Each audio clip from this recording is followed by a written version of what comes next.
अस्सलाम वालेकुम मेरे बच्चों, मेरी आवाज आ रही है? ऑनलाइन वाले बच्चों,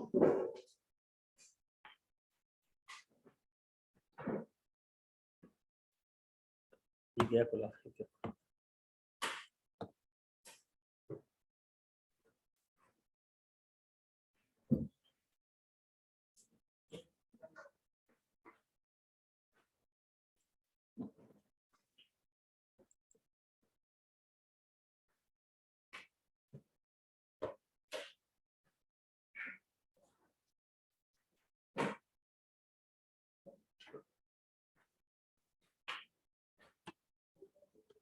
अच्छा जी सर, हमने लास्ट क्लास में डिस्कस किया था, मतलब लॉन्ग टर्म कॉन्ट्रैक्ट्स हम देख रहे थे। हमने एक अच्छा सवाल देखा था ACCA का, जिसमें हमने ये देखा था कि रेवेन्यू किस तरीके से बुक करते हैं लॉन्ग टर्म कॉन्ट्रैक्ट में, जिसमें वेरिएशन भी आ रहा हो, बाकी सारी चीज़ें भी आ रही हो। आज भी हमने कुछ इसी तरह के टेढ़े क्वेश्चंस करने, लेकिन मैं ज़रा सा चीज़ों को रिकॉल करवा दूँ, ज़रा सा चीज़ें याद करा दूँ। मुझे बताओ, स्टेज ऑफ कम्प्लीशन पे रेवेन्यू कब बुक करते हैं? कब रेवेन्यू बुक करते हैं स्टेज ऑफ कम्प्लीशन की बेसिस पे? नंबर 1, कंपनी परफॉर्म करे, कस्टमर उसका बेनिफिट इमीडिएटली ले ले, डन। नंबर 2, कंपनी जो परफॉर्म करे उससे एक एसेट क्रिएट हो और एसेट डे 1 से कस्टमर के कंट्रोल में हो। नंबर 3, कंपनी की परफॉर्मेंस से एक एसेट क्रिएट तो हो, ठीक है जी, वो भले कंपनी कस्टमर के फिजिकल कंट्रोल में नहीं है, कंपनी के सेलर के पास है, लेकिन सर सेलर कॉन्ट्रेक्चुअली या प्रैक्टिकली एबिलिटी नहीं रखता कि वो किसी और को ये एसेट जो है वो यूज करने के लिए दे, ठीक है जी। और जितना काम वो कर चुका है, ठीक है जी, लीगली सर वो इंटाइटल्ड हो उतने काम के पैसों में, ठीक है जी। यानी अगर वो 50% काम कर चुका है तो वो इंटाइटल्ड हो 50% अमाउंट का, डन। ये चीजें हमने देखी थी। सर आज हम एक स्टेप आगे जा रहे हैं, फिर एक सवाल आज हमने देखना है सर, जो थोड़ा सा मुश्किल सवाल है। अच्छा मुझे एक बात बताओ, ये हो सकता है ना कि आपको एग्जामिनर जो है वो सवाल ऐसा दे जिसमें कुछ सालों का, 1 साल का रेवेन्यू रिकॉग्नाइज हो चुका है, 1 साल का प्रॉफिट बुक हो चुका है, अब आप आ रहे हो सेकंड ईयर में, वो कह रहे भाई सेकंड ईयर में ये चीजें हुई हैं, ठीक है जी, ये चीजें हुई, अब एक काम करो आप जरा प्रॉफिट निकाल के दे दो, इस तरह की कोई चीज कह दे तो करके दे सकते हैं उसको। आए जरा सर एक सवाल देखते हैं।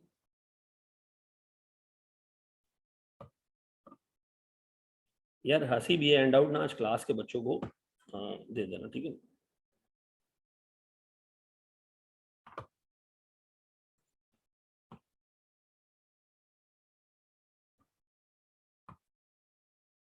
सर ये भी एक ACCA का ही क्वेश्चन है, एक अच्छा खासा बड़ा क्वेश्चन है। अच्छा बड़ा का मतलब एक अच्छा सवाल है, काफी सारी चीजें इसके अंदर। अच्छा जी, मुझे एक चीज ये बताओ, revenue recognise stage of completion book करने के हमने जो तरीके देखे थे, सो हमने एक तरीका देखा था, कौन सा? कॉस्ट बेसिस पे। अच्छा कॉस्ट बेसिस पे किस तरह स्टेज ऑफ कंप्लीशन डिटरमिन होती है? आप लेते हो sir cost to date divided by total cost, ऐसा। सर दूसरा तरीका ये है कि आप आउटपुट बेसिस पे जाओ।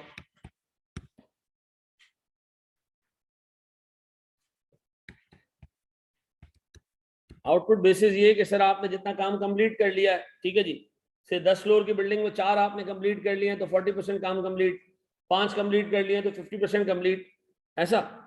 अच्छा जी, जो तीसरा पार्ट होता है ना, वो होता है सर्टिफिकेशन बेस्ड, ऐसा। इस सवाल में एग्जामिनर ने सर्टिफिकेशन बेस्ड पे चीजें पूछी है, यानी जितना काम सर्टिफाई हो गया है, ठीक है जी, उतना आपने रेवेन्यू बुक करना है और परसेंटेज ऑफ कंप्लीशन उसके हिसाब से निकालनी है, ठीक है।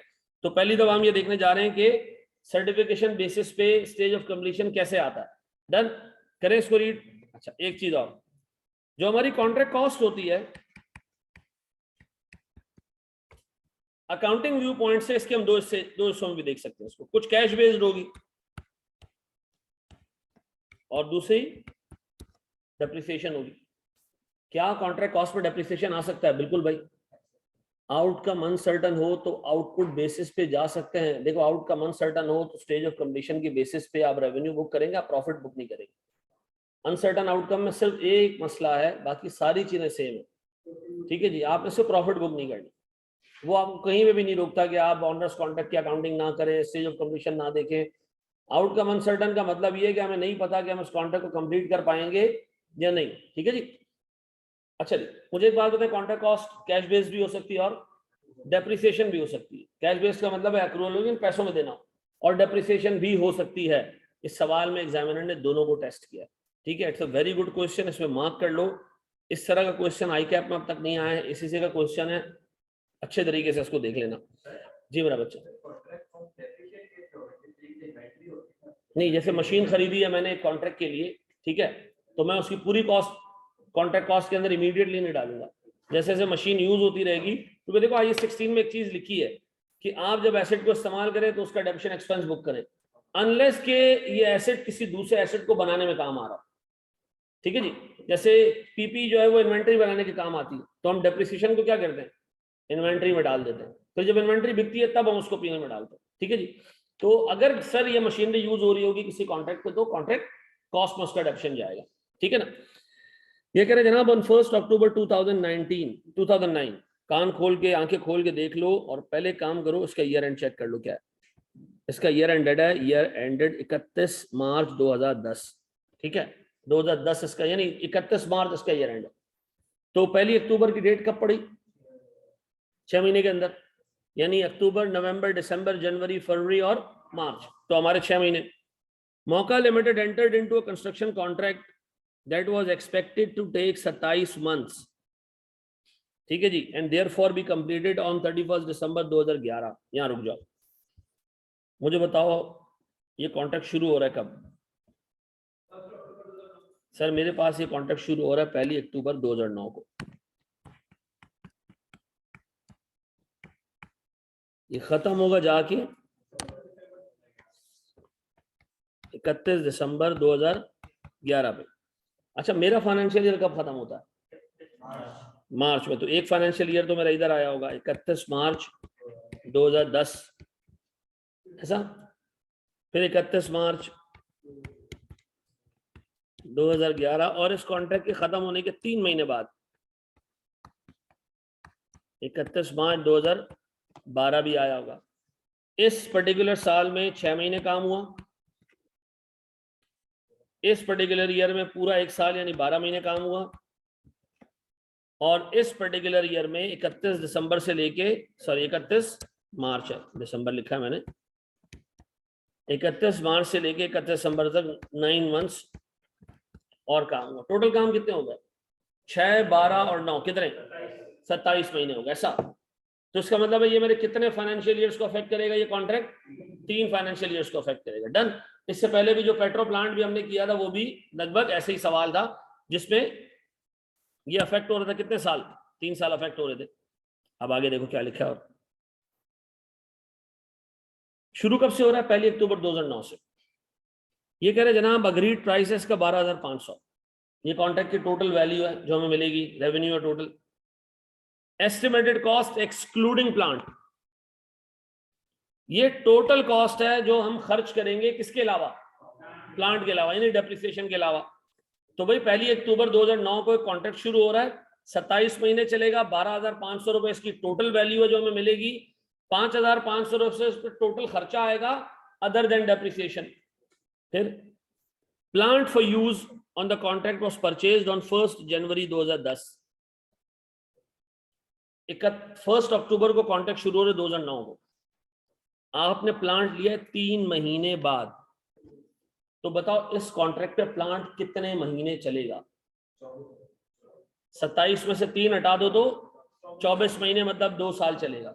24 महीने का मतलब है 2 साल चलेगा, यानी 27 महीने का कॉन्ट्रैक्ट है, 3 महीने हमने प्लांट नहीं लिया, शुरू में हमने जो है वो प्लांट इस्तेमाल की जरूरत नहीं होगी, उसके बाद जब हमने प्लांट लिया the plant will run for 24 months, ऐसा। फिर it was not required at the start, इसकी कॉस्ट कितनी है, 8 million. The plant has a useful life of 4 years and after 2 years when the contract is complete it will be transferred to another contract at its carrying amount। 8 million रुपए का, मैं 8,000 कह देता हूं उसको, रुपीज इन 1000 है। तो मुझे बताओ सर इसमें से कितना रेजिडुअल वैल्यू है, 4,000, 2 साल बाद इसकी वैल्यू 4,000 रह गई होगी, ऐसा। सर ये आपसे किसने कह दिया, आप छोड़ दो, 8,000 है, डिवाइड बाय 4 कर दो, सालाना डेप्रिसिएशन 2,000 आता है, तो 2 सालों में कितना डेप्रिशिएट हो गई, 4,000 रुपए, 2 सालों में टोटल 4,000 रुपए डेप्रिशिएट होगा, ऐसा। तो 2 सालों में टोटल महीने कितने हैं बताओ? एक महीने का डेप्रिसिएशन कितना है? 166.67। ये एक महीने का डेप्रिसिएशन है जो हर महीने हम बुक करेंगे।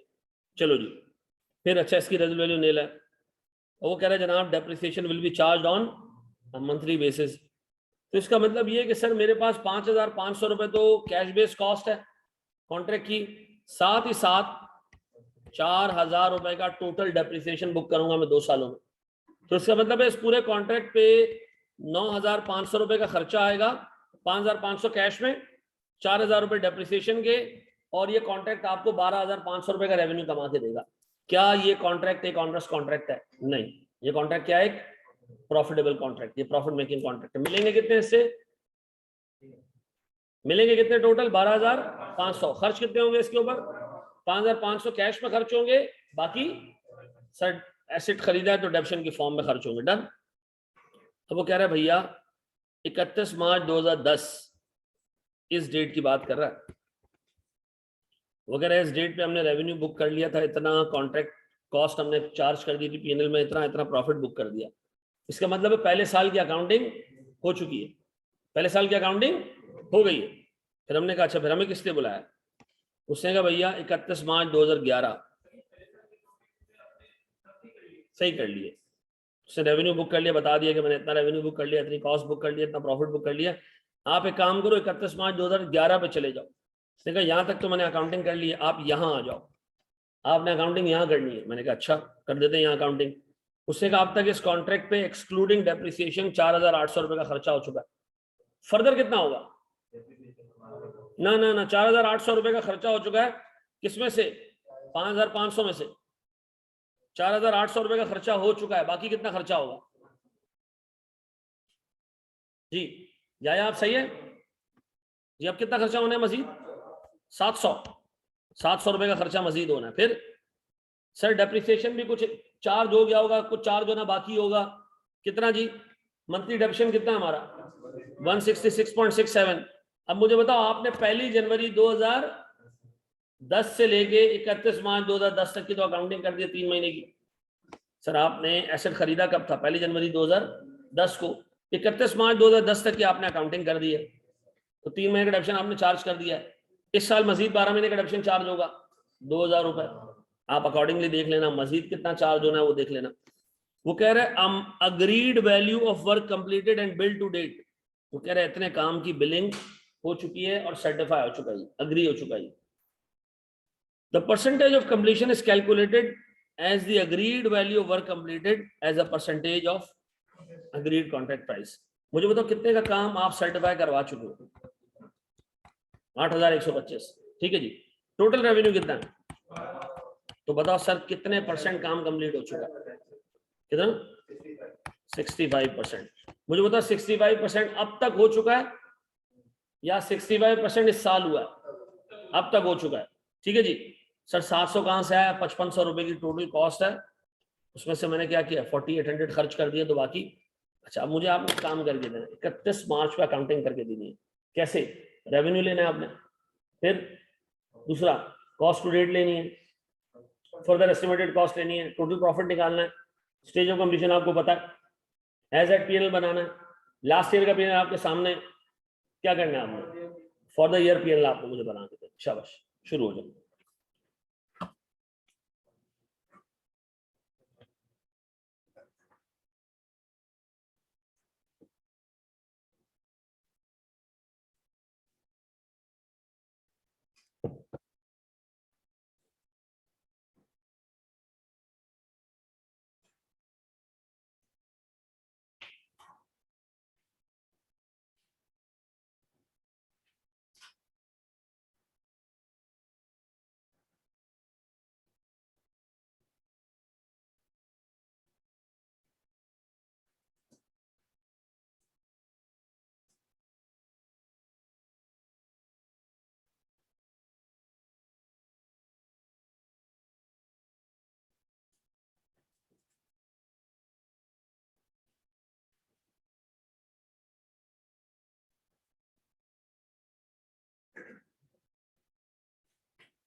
बेटा क्लास मेरी चल रही है, 3 बजे करीब खत्म होगी, मुझे कॉल कर लेना। जी मेरे बच्चों, 5 मिनट में तुम लोगों को दिए।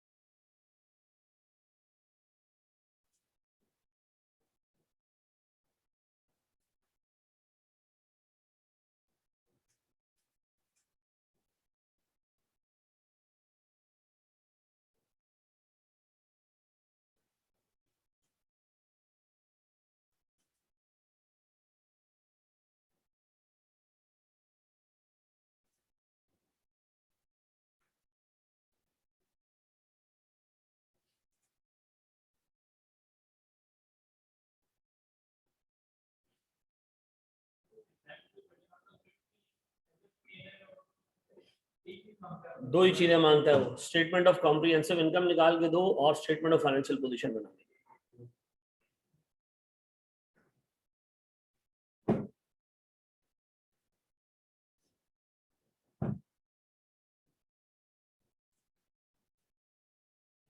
कर लिया?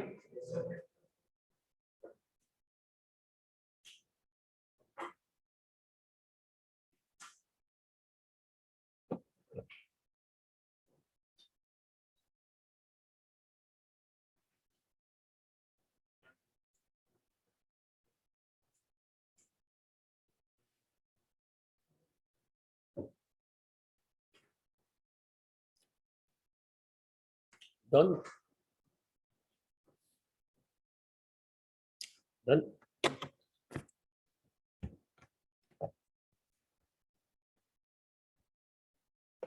मैं काम कर रहा हूँ। स्टेप 1 क्या चीज?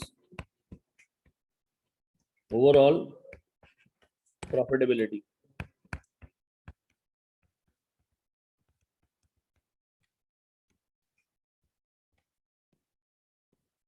बताओ ओवरऑल प्रॉफिटेबिलिटी में मेरे बच्चों इस पूरे कॉन्ट्रैक्ट का रेवेन्यू कितना है?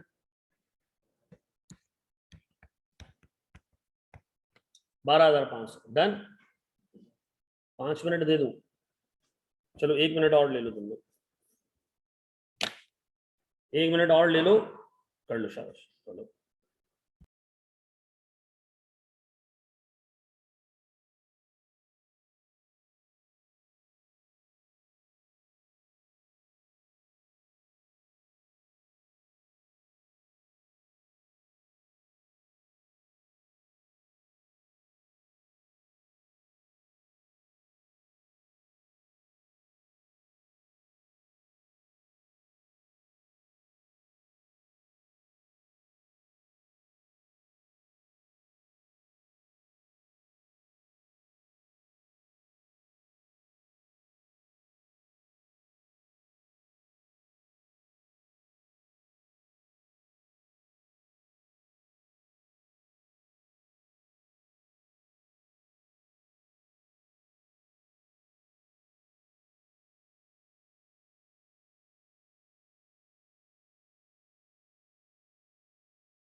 चलो जी, यहाँ देख लो सर, मुझे बताया 12,500 रुपए का टोटल रेवेन्यू है इस कॉन्ट्रैक्ट पे।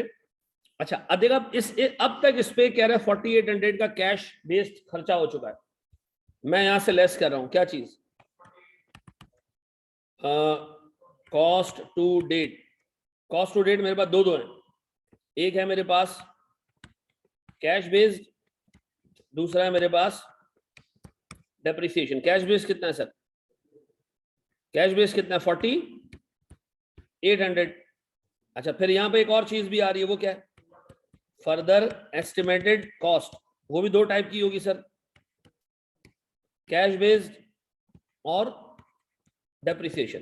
देखो इस बंदे ने आपको सवाल के शुरू में ही बता दिया था कि आपके पास जो टोटल कैश बेस्ड एक्सपेंस होगा वो 5500 होगा, और अगर ये कह रहा है कि जी इसमें से 4800 रुपए का खर्चा हो चुका है अब तक, तो बाकी खर्चा कितना बाकी है इस कॉन्ट्रैक्ट के अंदर, कितना बाकी है? फर्दर एस्टिमेटेड कॉस्ट में मैंने डाल दिया 700। अब तक कितना हो चुका खर्चा? 4800। और बाकी कितना होगा 5500 में? अगर मैं देखूं टोटल 4800 हो चुका है, तो बाकी 700 रुपए का। इसका मतलब है इस कॉन्ट्रैक्ट के एंड तक टोटल 5500 रुपए का कैश बेस्ड खर्चा होगा। डन। फिर डेप्रिसिएशन।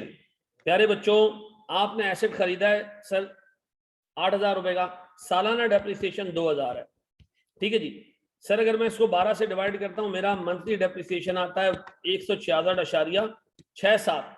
मेरे प्यारे बच्चों, हमने ये एसेट खरीदा है 1 जनवरी 2010 को, ठीक है जी। और आज जो हम अकाउंटिंग कर रहे हैं, आज हम अकाउंटिंग कर रहे हैं 31 मार्च 2011 पे। इसका मतलब है इस एसेट को खरीदे गए 15 महीने हो चुके हैं। 1 जनवरी को हमने एसेट खरीदा, ठीक है जी, और सर हमारे पास अब 31 मार्च 2011 की डेट आ चुकी है। देखो कॉन्ट्रैक्ट शुरू कब हुआ था? 1 अक्टूबर को।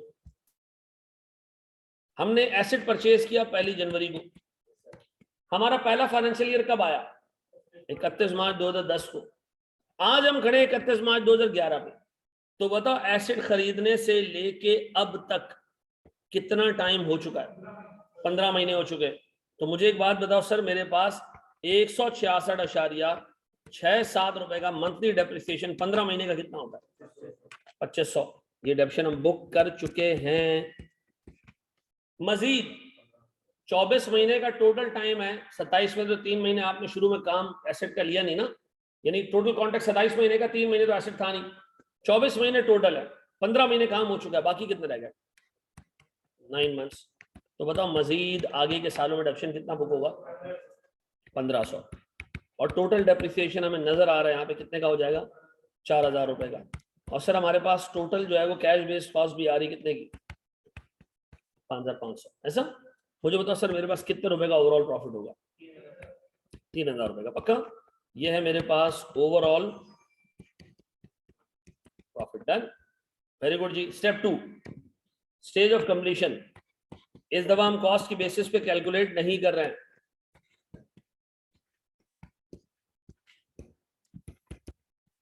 कितना मेरे बच्चों stage of completion?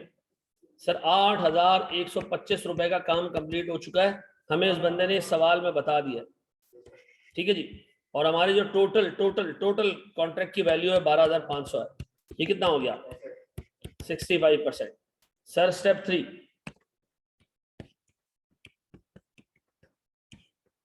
As at PNL या टू डेट पीएनएल, ठीक है ना। मुझे बताएं सर 65% ऑफ टोटल रेवेन्यू कितना जी? 12500 इंटू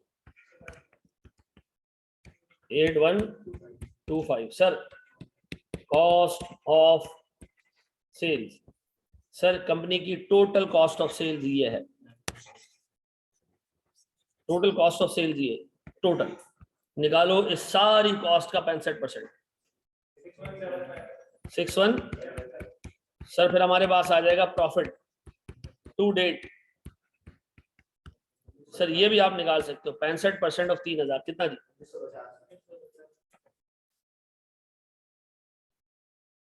ऐसे बाइफरकेट करके ही दिखाना है ऑब्वियसली जी। कितना जी? 1950। या एज एट पीएनएल है। अच्छा लास्ट ईयर भी पीएनएल बना है ना, वो कितना था? दिया हुआ सवाल में, दिया हुआ सवाल में 3500 का रेवेन्यू, 2660 की कॉस्ट। 3500 रुपए का रेवेन्यू, 2660 की कॉस्ट, 540 का लास्ट ईयर तक प्रॉफिट बुक हो चुका है। 840 sorry.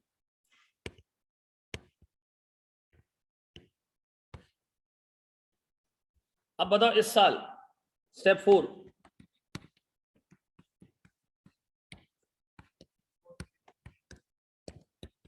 For the year PNL.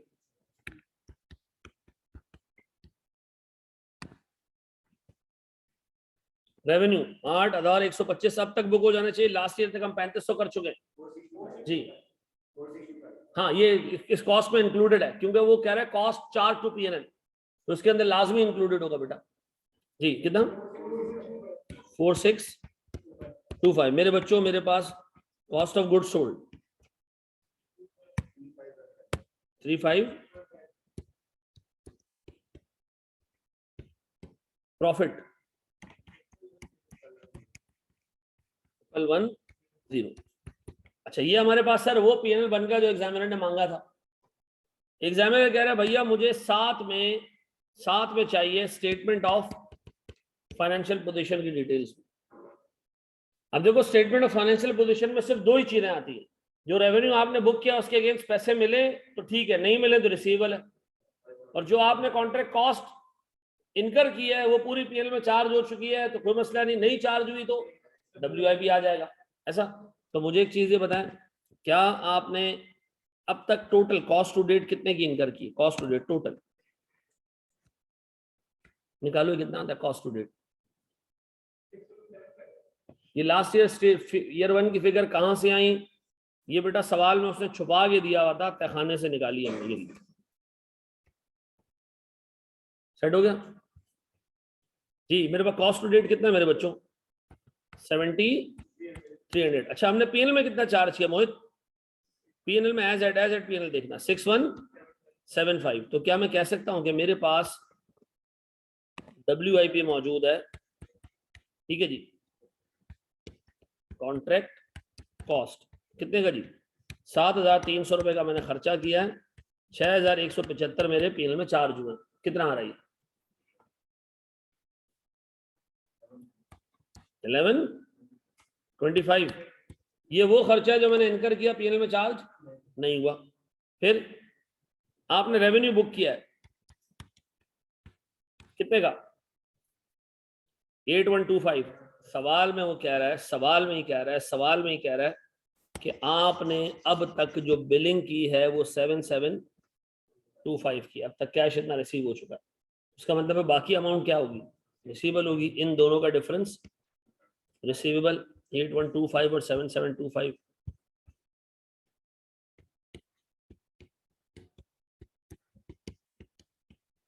कितना? पूरे 400। क्या चीज? देखो इस बंदे ने बताया नहीं है बिलिंग कितने की है, इस बंदे ने सिर्फ लिखा है कैश इतना रिसीव हुआ, ठीक है जी, है ना टोटल। अच्छा वो बिलिंग कर दिया बिल टू डेट, इसका मतलब फिर बाकी हमारे पास ये जो आया ये है ही टोटल क्या? अनपेड बिल है, ठीक है। हमने बिलिंग पूरी कर दी है, रेवेन्यू जितना बुक किया बिलिंग पूरी कर दी है, और जो रिसीव नहीं हुआ वो क्या है? अनपेड बिल्स है, रिसीवेबल्स है। आप एग्जाम में भाई अनपेड और जो अनबिल्ड रेवेन्यू दोनों को मिला के अकाउंट रिसीवेबल में डाल सकते हो, कोई टेंशन नहीं। आपके एग्जामिनर ने अभी तक जो सवाल पूछा उसमें यही किया है, ठीक है। अब बताओ कॉपी इसको कहां से करना है? जहां से करना है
जी मेरे बच्चों? बड़े आगे हम सर कॉन्ट्रैक्ट कॉस्ट में तो डेप्रिसिएशन भी इंक्लूडेड है, उसकी कोई पेमेंट नहीं होती। तो एक्सक्लूडिंग डेप्रिसिएशन माइनस, हमने यहाँ कहाँ ये दिखाया कि पेमेंट WIP जो है वो सिर्फ पेमेंट से आता है? ये हमने कहाँ कहाँ कहाँ ये शो किया?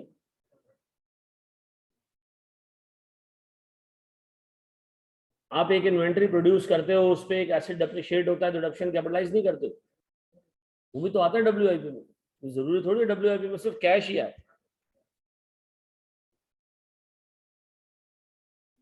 है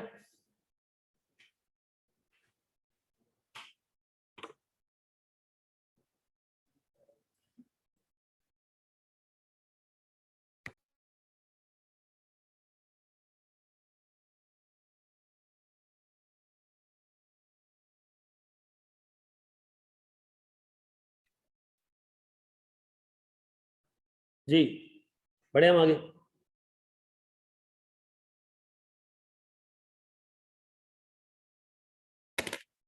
अब हम जानेंगे इस पे आईपैक के सवाल पे। IUPAC institute of copy and paste.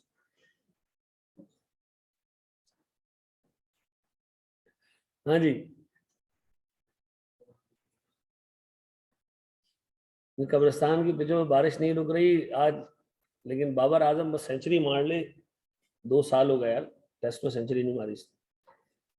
अल्लाह करे विराट कोहली उधर आउट हो जाए, बाबर की सेंचुरी हो ना हो, वो आउट हो जाए जल्दी। हाँ?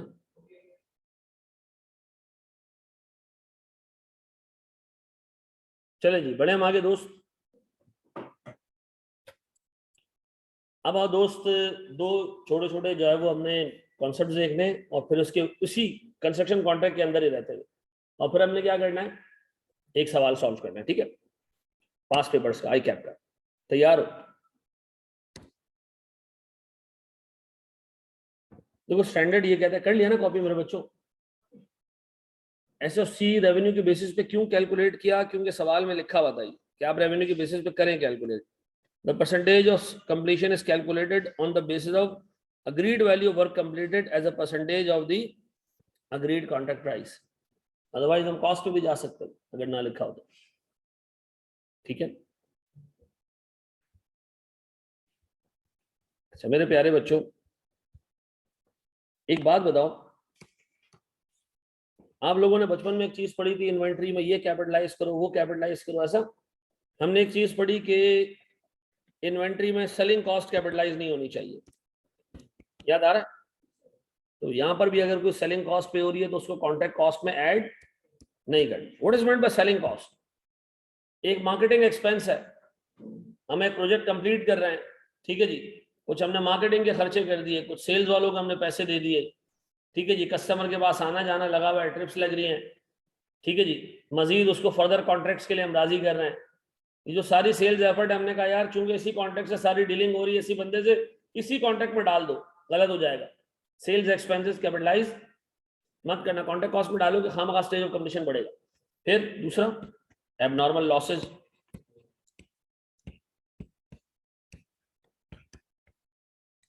अगर एबनॉर्मल लॉसेज है, कोई मटेरियल खरीदा खराब हो गया, कोई बजरी खरीदी खराब हो गई, कोई पेनल्टी पे कर दी, इस तरह की चीजें कॉन्ट्रैक्ट कॉस्ट में ऐड मत करना, मत करना सर। जिस पीरियड में उसी पीरियड में चार्ज कर देना, ऐसा ऐसे ही सर।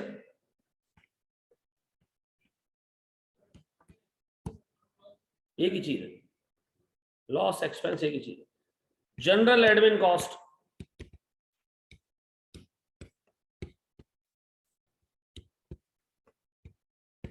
General cost. मुझे एक बात बताओ, तुम जो अकाउंटिंग कर रहे होते हो, हर एक कॉन्ट्रैक्ट की अलग अलग अकाउंटिंग करते हो, है ना? हर एक का स्टेज ऑफ कंप्लीशन अलग कैलकुलेट होता है, रेवेन्यू अलग बुक होता है, कॉस्ट अलग बुक होती है। तो अगर जनरल एडमिन कॉस्ट है, वो किस कॉन्ट्रैक्ट से रिलेटेड है? तो जनरल एडमिन तो भाई वैसे ही चलेगी, चाहे कॉन्ट्रैक्ट हो या ना हो, जनरल एडमिन कॉस्ट चलती रहेगी। रिसर्च कॉस्ट है, कंपनी जो है वो रिसर्च करती है डिफरेंट चीजों के ऊपर, भाई उसका बेनिफिट तो बहुत सारे कॉन्ट्रैक्ट्स लेंगी। तो भाई इस तरह की जनरल नेचर की कॉस्ट जो कंपनी आमतौर पे अपने ऑपरेशंस के थ्रू कर रही होती है, सर ये कॉस्ट कभी भी हम कॉन्ट्रैक्ट कॉस्ट में ऐड नहीं करते। याद रखना, ये कॉस्ट हम कॉन्ट्रैक्ट कॉस्ट में ऐड नहीं करते। जैसे कंपनी रिसर्च करती है, किस कॉन्ट्रैक्ट के लिए कर रही है?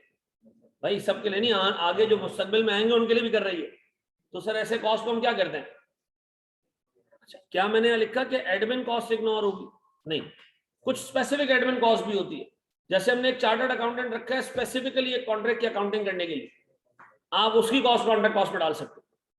ठीक है जी, आप उसकी कॉस्ट कॉन्ट्रैक्ट कॉस्ट में डाल सकते हो। आपने 2 बंदे रखे हैं जो लॉयर्स हैं, स्पेसिफिकली कॉन्ट्रैक्ट के लिए रखे हुए कि भाई अगर कोई इसमें लीगल मसला आया तो हम इस बंदे को जो है वो एंगेज करेंगे। तो मुझे बताओ, अगर उस बंदे को आप एंगेज करोगे और स्पेसिफिकली कॉन्ट्रैक्ट के लिए रखा गया है, ठीक है जी, तो फिर आप क्या करोगे?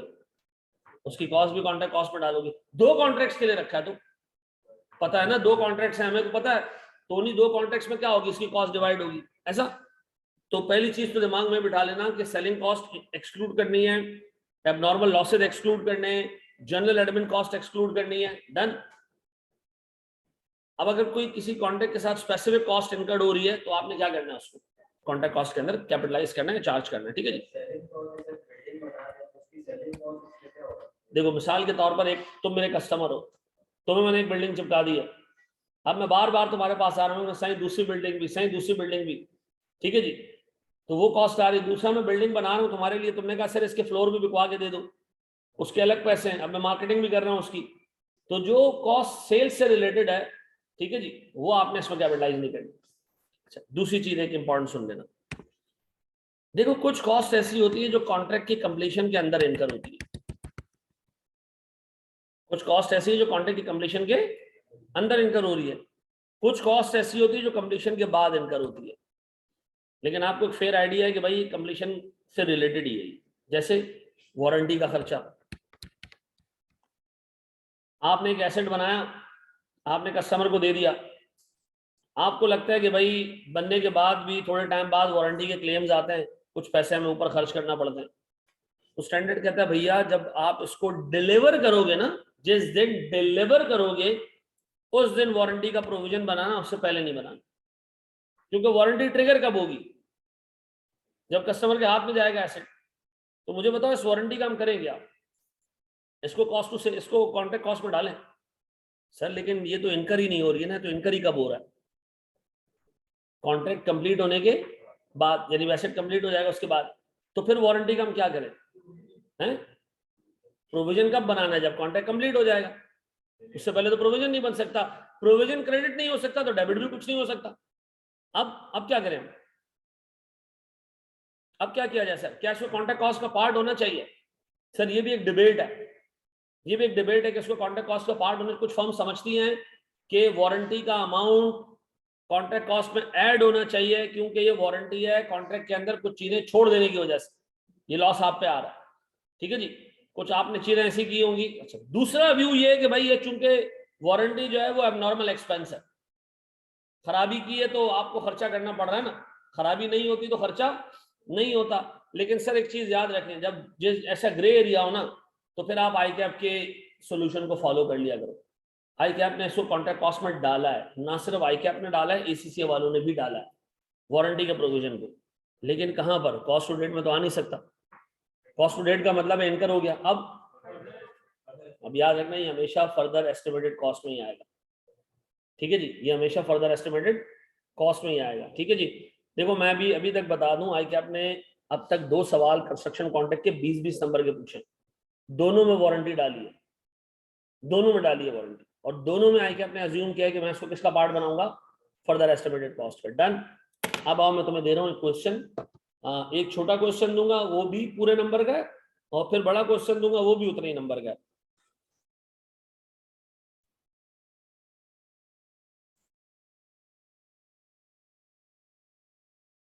नहीं, एक 15 का, एक 20 का, सॉरी, छोटा वाला 15 का।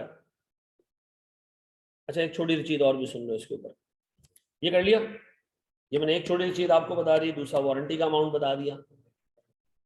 एसओसी 100% नहीं जा पाएगा, ये मसला है, बिल्कुल सही कह रहे हो, कॉन्ट्रैक्ट 100% कंप्लीट ही नहीं होगा, बिल्कुल सही कह रहे हो, ये हमारे लिए इशू है, मसला है, प्रॉब्लम है। लेकिन जिस दिन मैं वारंटी का एक्सपेंस बुक कर दूंगा ना, तो फिर वो तुम्हारे पास फर्दर एस्टिमेटेड कॉस्ट से निकल जाएगा। जिस दिन मैं उसको डिलीवर करूंगा उस दिन मैं एंट्री पास करूंगा, वारंटी एक्सपेंस डेबिट और प्रोविजन क्रेडिट। ये हम सबको पता है ना, मैचिंग कॉन्सेप्ट क्या कहता है कि जिस वक्त बेचो तो वारंटी का एक्सपेंस उसी पीरियड में बुक करो, तो जब मैं इसको चार्ज कर दूंगा पीएनएल में तो कॉन्ट्रैक्ट 100% कंप्लीट हो जाएगा, कोई टेंशन वाली बात नहीं। कॉस्ट टू डेट में नहीं डालना, ठीक है जी, एंड पे आके आखिरी साल कॉस्ट टू डेट में डाल देना, उससे पहले किसी साल में भी कॉस्ट टू डेट में नहीं डालना, क्योंकि जब आखिर में हम उसको डिलीवर कर रहे होंगे तो हम अज्यूम करेंगे कि हमने इसकी ये कॉस्ट इनकर कर दी। लेकिन याद रखना सर, वारंटी का प्रोविजन आप बुक करते हो क्योंकि पेमेंट आपने बाद में करनी होती है, चार्ज आपको पता है ना, जब हम सेल करते हैं वारंटी का एक्सपेंस बुक कर लेते हैं, प्रोविजन बुक कर लेते हैं, पैसे नहीं देते, ये पैसे कब पे करने आपने, अगर कोई क्लेम आ गया तो, ठीक है जी, लेकिन हम एक्सपेंस किस साल में बुक करते हैं, उसी साल में। तो लास्ट ईयर में आप उसको कॉस्ट टू डेट में डाल देना, इससे पहले आप इसको हमेशा दिखाते रहेंगे किसमें, फर्दर एस्टिमेटेड कॉस्ट। डन। तीसरी चीज हम देखने जा रहे हैं सर, गौर से सुनना, वो है सर हमारे पास एडवांस। कौन सा एडवांस? मोबिलाइजेशन एडवांस, ठीक है जी। मिसाल के तौर पर हमने हसीब को बुलाया, हसीब एक बड़ा कॉन्ट्रैक्टर है भाई, बड़ा ठेकेदार है माशाल्लाह जी, हमने उसको बुलाया, हमने कहा एक बिल्डिंग बनानी है, हसीब ने कहा बना देंगे सर। मैंने कहा पैसे कितने लोगे? हसीब ने कहा बिल्डिंग जो है वो 5 फ्लोर की बिल्डिंग पूरी बना के दे दूंगा, 8 करोड़ रुपए लूंगा। मैंने कहा ठीक है हसीब, शुरू हो जाओ कल से। हसीब ने कहा भाई आप एक काम करें, मुझे थोड़ा सा एडवांस दें, मैं काम शुरू करूंगा। मैंने कहा अगर मैं तुम्हें एडवांस दूं काम शुरू करने का, मैं तो जब तुम बिल्डिंग कंप्लीट हो जाएगी। उसने कहा नहीं नहीं सर, बिल्डिंग कंप्लीट होने तक तो 8 करोड़ रुपए का मैं अपने घर से लाऊंगा, ये पॉसिबल नहीं है। आप एक काम करें, आप मुझे थोड़ा सा एडवांस दें, फिर जब मैं पहला फ्लोर कंप्लीट करूंगा मैं आपको एक बिल भेजूंगा, ठीक है, तो आप मुझे थोड़े पैसे दे देना, मैं दूसरा बिल भेजूंगा, फिर थोड़े पैसे दे देना। इसका मतलब है कैश की लेन देन कॉन्ट्रैक्टी और कॉन्ट्रैक्टर के बीच में थ्रू आउट कॉन्ट्रैक्ट चल रही होती है। हम शुरू में क्या क्लेम कर रहे हैं उससे? Mobilisation advance. इस मोबिलाइजेशन एडवांस की ट्रीटमेंट क्या है सर? सीधी सी बात है, मैं जिस बंदे को ये बनाने के लिए दे रहा हूँ, काम करने के लिए दे रहा हूँ, उसके लिए ये एक लायबिलिटी है। अच्छा, इस हमने एक चीज ये पढ़ी थी IAS 23 में, याद आ रहा है, बोरिंग कॉस्ट में पढ़ी थी। बोरिंग कॉस्ट में हम थे कॉन्ट्रैक्टी, जिसकी बिल्डिंग बन रही थी। इधर हम कौन है? कॉन्ट्रैक्टर जो बिल्डिंग बना रहा है। तो मुझे बताओ, मुझे एक मोबिलाइजेशन एडवांस मिला है, रिसीव हुआ है, ये अनअर्न्ड इनकम है, टेक्निकली लायबिलिटी है, एडवांस है, तो मैं क्या करूंगा? कैश डेबिट और एडवांस क्रेडिट। अब बताओ ये मैंने पे करना है, कब पे करूंगा? ये जब बिल आएगा मैं उसके अंदर से थोड़ी सी अमाउंट एडवांस की दे दिया करूंगा। जैसे कि पूरा कॉन्ट्रैक्ट है 3,000 रुपए का, मैंने कहा भाई मुझे 10% दे दें मोबिलाइजेशन एडवांस, कितने का? 300 रुपए का। डे 1 पे कॉन्ट्रैक्टी ने मुझे 300 रुपए दे दिए, मैंने एंट्री क्या पास की? कैश डेबिट कितने से?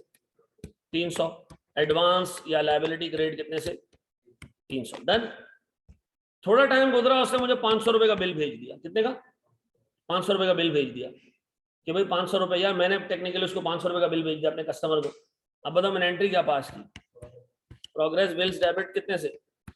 500। रेवेन्यू क्रेडिट कितने से? 500। जब मैंने बिल भेजा मैंने एंट्री क्या पास की होगी? अकाउंट रिसीवेबल डेबिट और प्रोग्रेस बिल्स क्रेडिट कितने से? अकाउंट रिसीवेबल में डेबिट करूंगा पता है कितने से? इसमें से 10% हटा के कितना? 450। बाकी एडवांस कितने का? 50 का। देखो डे 1 पे आपको एडवांस मिलेगा, मैं हूं यहां पर ठेकेदार जिसने काम करना है, मुझे मिला एडवांस। अब मैं हर महीने या हर 2 महीने बाद जब बिल भेजूंगा तो सामने वाली पार्टी को बिल तो 500 का भेजूंगा, लेकिन कहूंगा कि इसमें से आप क्या करो, 450 दे दो, 50 रख लो, किसके अगेंस्ट? एडवांस के अगेंस्ट। मुझे एक बात बताओ, ये एंट्री कब पास हुई? जब एडवांस मिला। ये एंट्री कब पास हुई? ना, ये एंट्री मैंने जब पास की जब मैंने रेवेन्यू बुक किया। ये एंट्री कब पास की? जब मैंने बिल रेज किया। ऐसा ऐसा तो मुझे बताओ एडवांस की एडजस्टमेंट कब होती है? रेवेन्यू रिकॉर्ड करते वक्त या बिल भेजते वक्त? बिल भेजते वक्त। कब? बिल भेजते वक्त। फिर रिपीट कर रहा हूं, बिल भेजते वक्त, रेवेन्यू रिकॉर्ड करते वक्त नहीं। रेवेन्यू कितने का हमने बुक किया? हमने कहा 500 कमा लिए, लेकिन मिलेंगे कितने? तो बताओ मिलेंगे के लिए हमें क्या करना पड़ेगा? क्लेम करना पड़ेगा। ऐसा। अब बताओ सर, हर बिल से मैं 10% अगर एडजस्ट करता रहूंगा तो 3,000 रुपए की मैंने टोटल बिलिंग करनी है, 10% क्या होता जाएगा उसके अंदर से? एडजस्ट हो जाएगा। पक्का दिमाग में बैठ गई बात अच्छे तरीके से? अच्छा जी। अब मुझे एक बात बताएं, इसी के साथ अगर मैं एक छोटी सी चीज और शामिल कर दूं, वो क्या है? Retention money. कौन सी? सर है कि है, मैंने कस्टमर को बिल भेजा 500 का, मैंने कहा बेटा 450 दे दियो, 50 रुपए अपने एडवांस के काट लियो, उसने मुझे पैसे भेजे 425। मैंने कहा ये क्या बगैरती है, 450 भेजो ना भाई, 500 के बिल में से 10% काट के।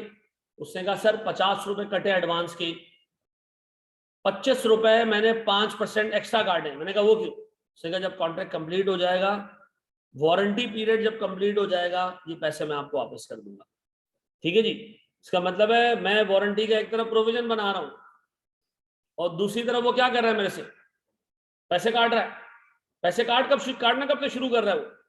शुरू से। वो कह रहा है थोड़े थोड़े पैसे काटूंगा, जब कॉन्ट्रैक्ट कंप्लीट होगा तो 5% ऑफ द रेवेन्यू मेरे पास पड़ा हुआ होगा आपका।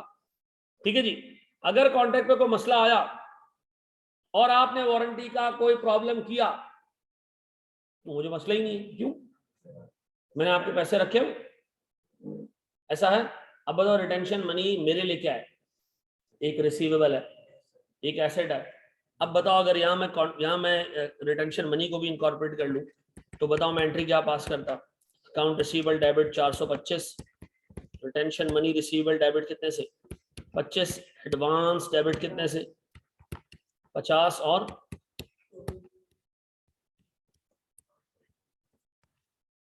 ऐसा। मुझे बताओ एडवांस मेरे लिए एसेट है लायबिलिटी है? सर एडवांस मेरे लिए एसेट है लायबिलिटी है? लायबिलिटी है। रिटेंशन मनी मेरे लिए एसेट है लायबिलिटी है? एसेट है, क्योंकि वो मेरा रिसीवेबल है। वो मिलेगा कब? सर एडवांस मैंने पे बैक कब करना है? पे बैक नहीं करना, थोड़ा थोड़ा एडजस्ट करवाना है। मुझे बताओ एडवांस के एडजस्टमेंट और रिटेंशन मनी का अमाउंट ये कब बुक होगा?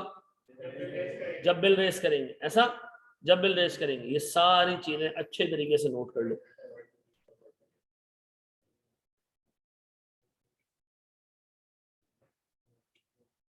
जी, हम थोड़ा बहुत कॉस्ट में पढ़ चुके। अच्छा, हेलो, ओके, क्या हुआ उसमें? क्या? ओके, कोई जरूरत नहीं। अल्लाह हाफिज़।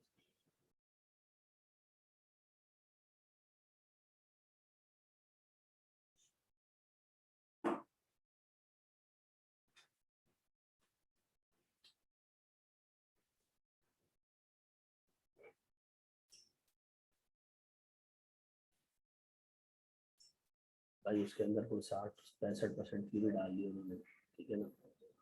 तो मॉडल पेपर बनना है मेरे पास तो आ चुका है वो, 60 से 65% फी दी है उसके अंदर।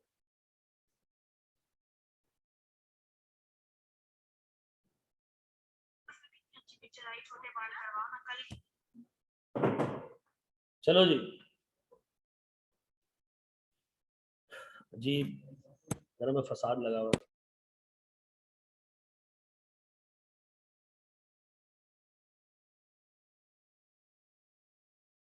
देखो रिटेंशन मनी बेटा एक अमाउंट है जो आपने, मतलब आपका जो है वो ये पैसा आपका कस्टमर रोक लेगा, आपका रिसीवेबल है, ये पैसा आपको मिलेगा जब वारंटी पीरियड कंप्लीट हो जाएगा।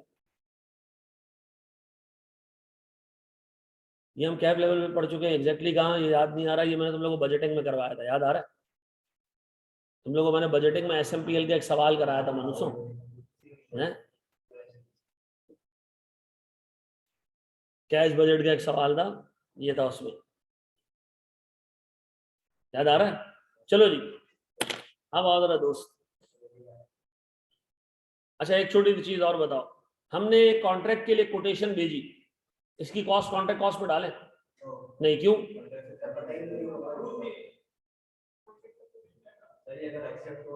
देखो आगे हम थोड़ा सा आगे जाके हम एक चीज पढ़ेंगे, एक चीज होती है कॉस्ट टू ऑब्टेन। क्या होती है? कॉस्ट टू ऑब्टेन, यानी कॉन्ट्रैक्ट अभी आपको मिला नहीं है, अभी आप खर्चे किए जा रहे हो। तो अगर वो खर्चा ऐसा है कि अगर आप कॉन्ट्रैक्ट जीते तो आपको खर्च करना है, नहीं जीते तो खर्च नहीं करना, ये कॉस्ट आप जो है वो कॉन्ट्रैक्ट कॉस्ट में डालोगे, अदरवाइज नहीं डालोगे। हमने आगे जाके देखना है, 2-3 सवालों के बाद हमारे पास एक पलंदा खुलेगा। इस वक्त सिर्फ अपने दिमाग में क्या रखो, वो सारे खर्चे जो कॉन्ट्रैक्ट मिलने से पहले इनकर हो रहे हैं वो कॉन्ट्रैक्ट कॉस्ट का पार्ट नहीं बनेंगे। ठीक है जी, मैंने इसकी पूरी प्रैक्टिकल इम्प्लीकेशन देखी है पीएसओ के टैंक की कंस्ट्रक्शन प्रोजेक्ट में। Very good.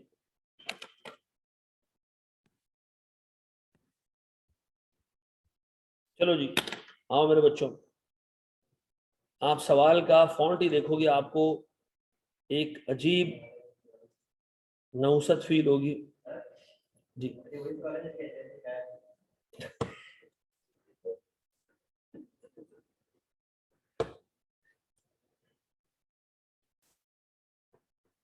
चलो जी, मैं इसको रीड करूं। अच्छा, ये क्या आपने पूछा पता है कब है? 2014 जून में लिखा हुआ है ना, तो ये दिसंबर 2014 में पूछा है, ठीक है। इससे पहले आई क्या एग्जैक्ट ऐसे ही सवाल पूछ चुका है 20 मार्क्स के, रत्ती बराबर का चेंज नहीं, ठीक है जी।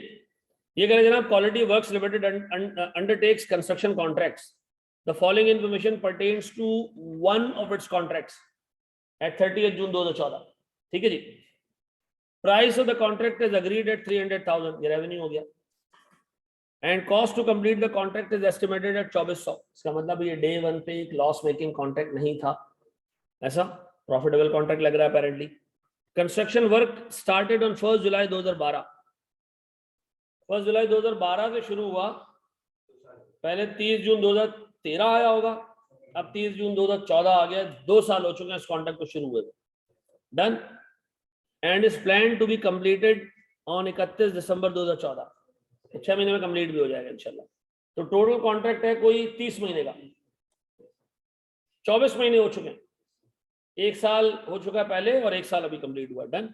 Progress of the contract is summarised as under, ठीक है भाई। ये कह रहा है जनाब अक्यूमुलेटेड एक्चुअल कॉस्ट, इसका क्या मतलब है?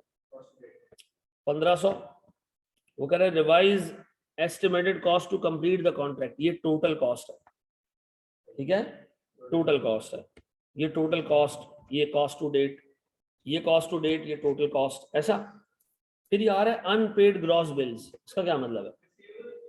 या आपने कस्टमर को बिल भेजा, उसने अभी तक आपको पैसे नहीं दिए, ठीक है जी, ये आपको आपने बिल भेजे, आपको अभी तक पैसे नहीं मिले, इसी वर्ड क्यों लिखा हुआ ग्रॉस? वो कह रहे ये पैसे पूरे मिलेंगे भी नहीं, क्यों? इसमें से पहले एडवांस कटेगा, फिर रिटेंशन कटेगा, बाकी आपको मिलेंगे, ठीक है जी। क्या मैंने बिल रेज कर दिया? हाँ ना, तभी तो लिखा है अनपेड ग्रॉस बिल्स, ठीक है जी। अच्छा, फिर वो कह रहा है वर्क सर्टिफाइड एंड बिल्ड 85% और 45%, ऐसा। अब मुझे एक बात बताएं, वर्क सर्टिफाइड एंड बिल्ड 80% और 45%, QWL recognizes revenue and cost under the percentage of completion method, केड़ा मेथड? कौन सा मेथड? नहीं, कौन सा वाला मेथड? कॉस्ट वाला, कौन सा वाला? Percentage of completion method. देखो ये है 2014 का सवाल, यह है 2014 का सवाल। तो एग्जामिनर आपको बाज़ औक़ात ये परसेंटेजेस दे देता था, फिर आपसे एक्सपेक्ट करता था कि क्या करो, इसी को इस्तेमाल कर लो, इसी को इस्तेमाल कर लो। तो बताओ हमारे पास पहले साल कॉन्ट्रैक्ट कितना कंप्लीट है? 45%, दूसरे साल 80%। अच्छा जी, फिर वो कह रहे जनाब एक्चुअल कॉस्ट, ये जो आ रही है ना एक्चुअल कॉस्ट, कौन सी?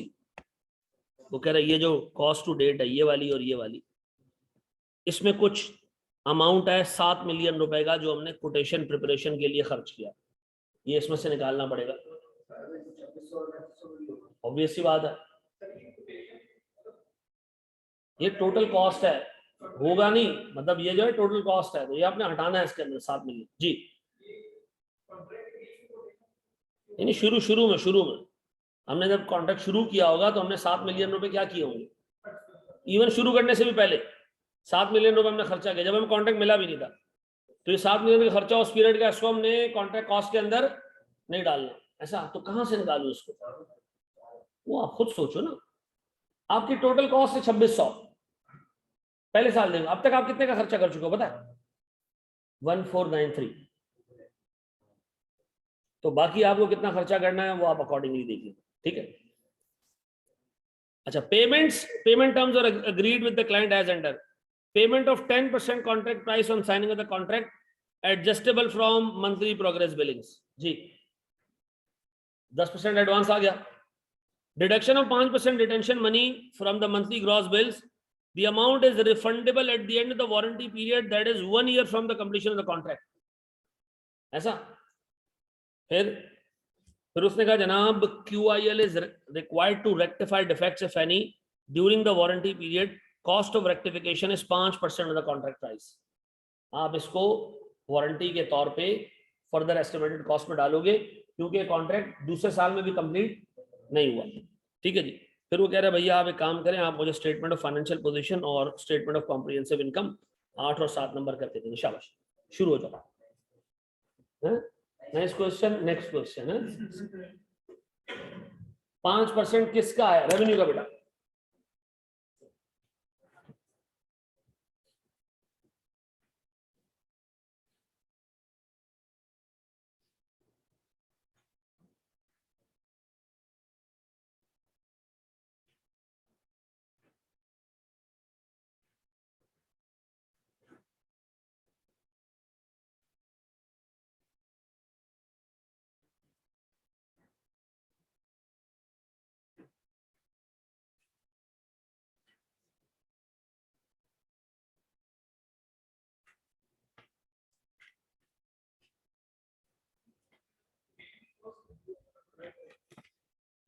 ईयर 2 में लॉस आ रहा होगा, ईयर 1 में प्रॉफिटेबल है, ईयर 2 में लॉस आ रहा होगा, ऐसा हो गया बेटा? डन? छोड़ दिया? क्यों नहीं हो रहा?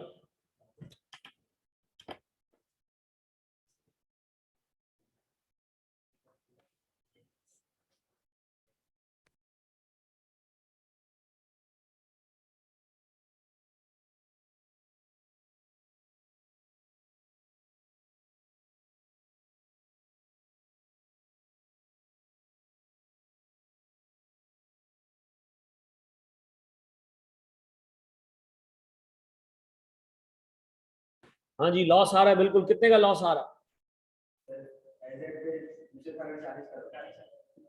एज एड पे नहीं, मतलब ओवरऑल लॉस कितना?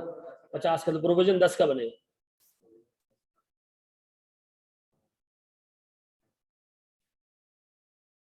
लड़कों ये खुद सॉल्व करना है।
जी मेरे बच्चों, आसान सवाल है यार, ये तो बहुत बच्चों वाला मासूम सा नन्ना मुन्ना सा मुस्कुराता हुआ सवाल है।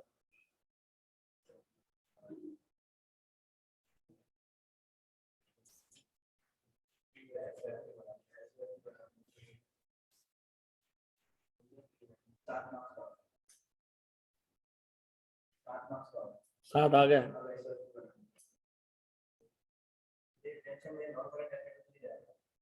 देखो ना, पहले साल के एंड में नॉन करंट होगा, दूसरे साल के एंड में करंट होगा।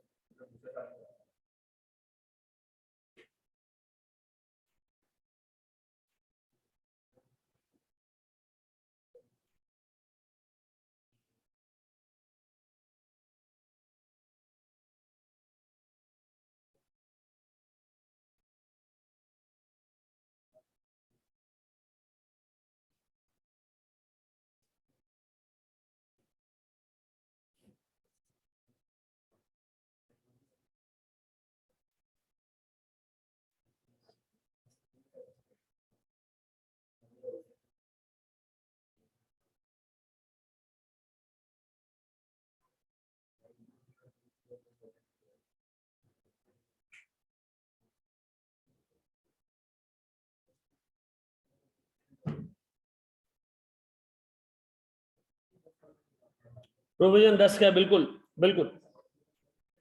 चलो इसको मैं करवाना शुरू करता हूँ, करा दूं।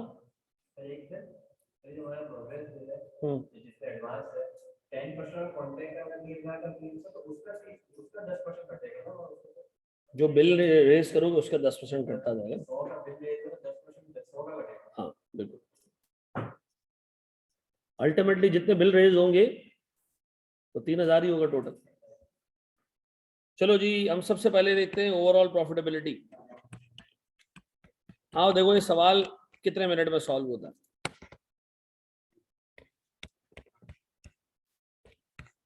दो मिनट के लिए बैलेंस शीट आइटम्स को छोड़ दो।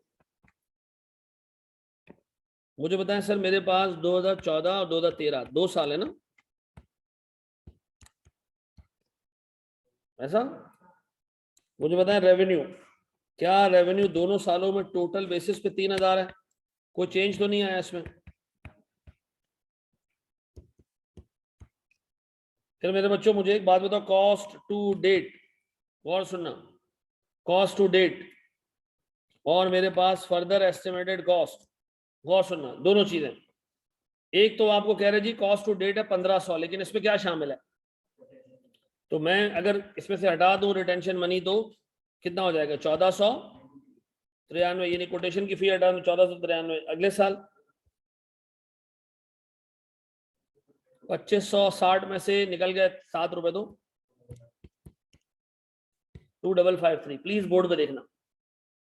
फिर मुझे एक चीज ये बताओ सर, मेरे पास जो फर्दर एस्टिमेटेड कॉस्ट है वो कुछ नॉर्मल है और बाकी क्या है? वारंटी। वारंटी दोनों सालों में कितनी आएगी? 5% ऑफ रेवेन्यू, कितने? ऐसा। अब बताओ सर, मेरे पास फर्दर एस्टिमेटेड कॉस्ट कितनी है? ये कह रहे भैया एक्सक्लूडिंग वारंटी 2600 रुपए आपका जो है वो खर्चा आएगा। तो 2600 में से 1493 हटा दो। 2600 में से 1493 हटा दो।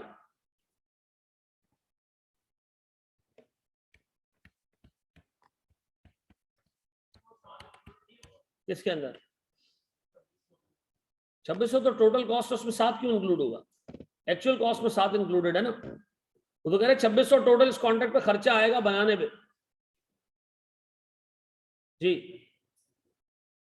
देखो, मुझे एक बात बताओ, मैं कहता हूँ 2600 रुपए का खर्चा करना है, अब तक तुम सिर्फ 1493 का खर्चा कर चुके हो। तुमने गलती से 7 डाल के उसको 1500 करके दिखा दिया। ये 7 उसमें डलने नहीं चाहिए थे। 7 डले किसके अंदर है? एक्चुअल के अंदर। टोटल तो 2600 रुपए का खर्चा होगा। जब उसमें तुम 1493 जनरली खर्च कर चुके हो, तो बाकी कितने जो तुमने खर्च करने? 1107 पक्का या 1207? 11। अच्छा, फिर इधर इधर इधर मेरे पास टोटल खर्चा हो गया 2900 का, एस्टिमेट चेंज हो गया, और अब तक खर्चा हो चुका है 2553। कितना? 347 नहीं। अच्छा, एक और जो है वो, क्या फर्दर एस्टिमेटेड कॉस्ट में वारंटी का प्रोविजन शामिल है? क्या फर्दर एस्टिमेटेड कॉस्ट के अंदर वारंटी का प्रोविजन शामिल है? ये एक सब्जेक्टिव चीज है, क्यों बंदा अगर रखना चाहे ये अज्यूम कर ले, नहीं करना चाहे तो वो इसको इंक्लूड करना पड़ेगा। मेरे हिसाब से उसने अलग सेपरेट जो एडजस्टमेंट दी है वो दी इसीलिए कि आप इसको ऊपर इंक्लूड करो, ठीक है ना, अदरवाइज इसको एडजस्टमेंट की जरूरत ही नहीं पड़ती। 347। अब बताओ सर, मेरे पास दोनों सालों में, ऐसी बात है जी, नहीं रहेगा ऑनर्स, और दूसरी बात ये एडजस्टमेंट रिडंडेंट हो जाएगी ना। अगर आप कह दोगे कि ऊपर इंक्लूडेड है तो इस एडजस्टमेंट को देने का आपको फायदा नहीं हुआ जी। पहले साल 250 रुपए का फायदा और दूसरे साल 50 का नुकसान, ऐसा। फिर प्यारे बच्चों, स्टेप 2, स्टेज ऑफ कंप्लीशन। ये बहुत मुश्किल चीज थी। उसने कहा नहीं करो इतना मुश्किल काम, मैं खुद दे देता हूँ। ठीक है जी। फिर अब बताएं जी, स्टेप 3 क्या चीज? As at PLN, as at PLN जी। रेवेन्यू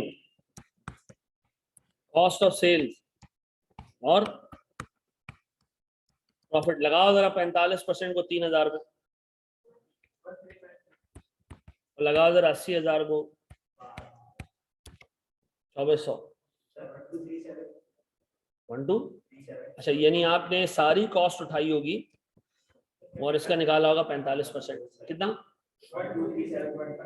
1238 कर दूं? हाँ सर आप कर दें, आपको कौन पूछ रहा है जी। इसको भी जरा मल्टीप्लाई कर दो 80% से। अब देखो एज एट पीएनएल बनाते हुए मैंने आपको कहा कि आप ये इग्नोर किया करो कि कॉन्ट्रैक्ट ऑनरस है या नहीं जी। कितना आ रही? और इधर ये एज एड है। अब मैं बनाने जा रहा हूं वो जिसके सवाल में मार्क्स हैं। ठीक है जी। असल में सवाल में मांगा है चौथा स्टेप।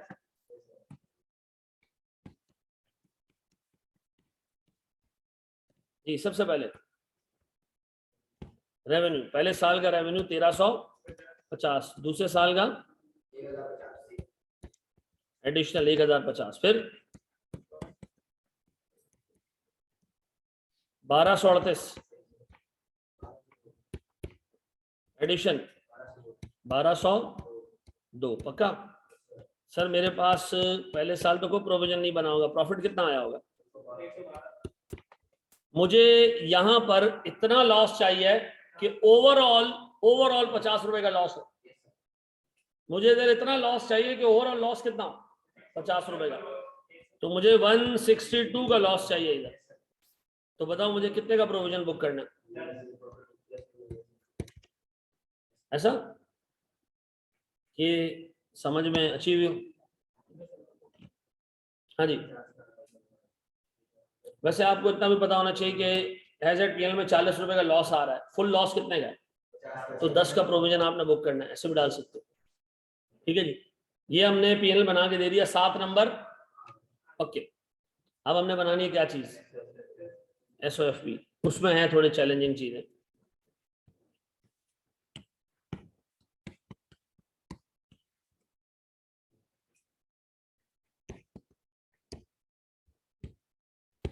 स्टेटमेंट ऑफ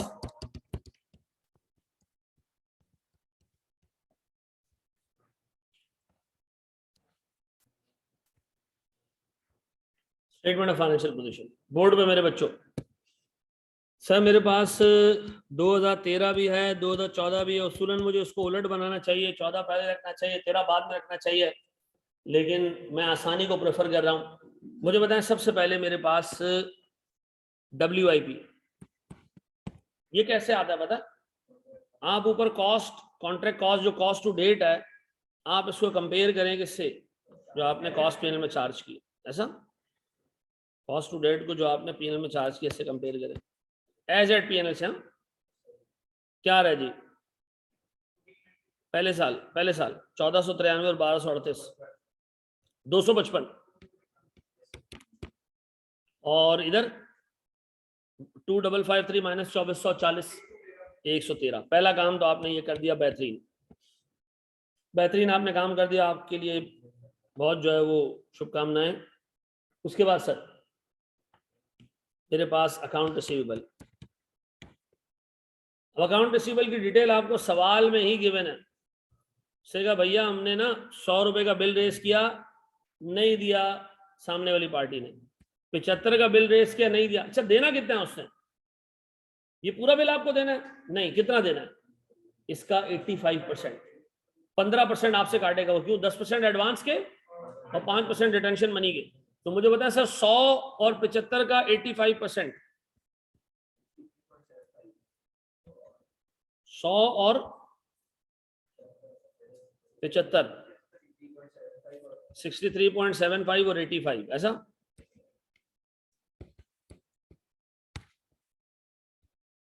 सर ये आया कैसे? ये आया ऐसे कि 75 का 85%। ये 85 कहां से आया? 100 माइनस 10 माइनस 5। ऐसा ये 10 और 5 कहां से आए? ये एडवांस है और ये रिटेंशन मनी है। ऐसा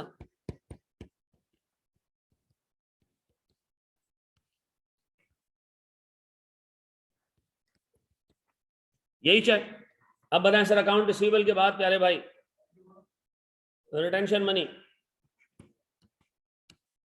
जितना आपने रेवेन्यू बुक किया है उसका 5%, जितना आपने रेवेन्यू बुक किया उसका 5%। चेक करो, जितना आपने रेवेन्यू बुक किया है सारों की बिलिंग कर दी आपने, ठीक है जी। जितना आपने रेवेन्यू बुक किया है उसका 5%, 1350 का 5% और 2400 का 5%। जी कट गया, कौन सा कट गया? तो वही तो मैं निकालना, वही तो हमारा रिसीवेबल है। क्या हमने जितना रेवेन्यू बुक किया सबकी बिलिंग कर दी? हाँ, बिलिंग सबकी हो गई है जी। 1350 का 5% कितना, और इधर यहां आ रहा होगा नॉन करंट एसेट्स में, और इधर रिटेंशन मनी आ रहा होगा करंट एसेट्स में। कितना?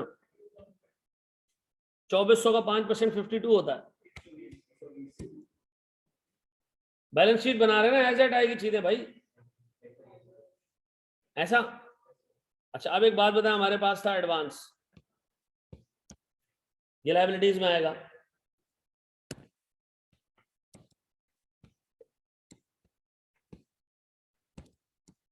अच्छा लायबिलिटीज में जो एडवांस आएगा वो था कितना? 300 माइनस जितना आपने बिल रेस किए हैं उसका 10% काट दो, बाकी तुम्हारा पेबल है। पहले साल कितने के बिल रेस किए? 1350। देखा 1350 पे 10% होता है 135। तो मुझे बता 300 में से 135 का 135 रुपए का एडवांस एडजस्ट हो गया, 300 रुपए में से 135 का एडवांस एडजस्ट हो गया, 1350 का 10%, कितना कितना रह गया? 165। अगले साल 300 रुपए में से 2400 रुपए का 10%,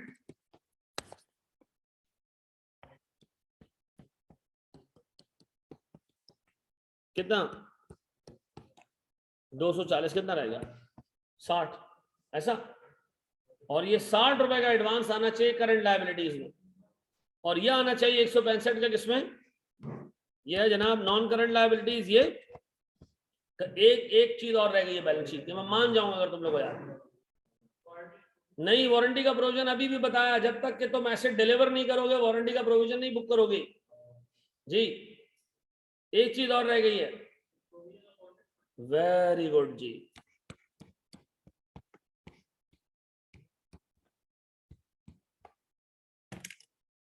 10 रुपए का प्रोविजन आपने बुक करना है, वारंटी के प्रोविजन।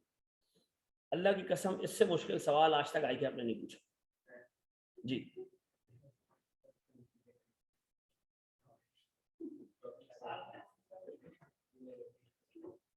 पूछो हसन, पूछो।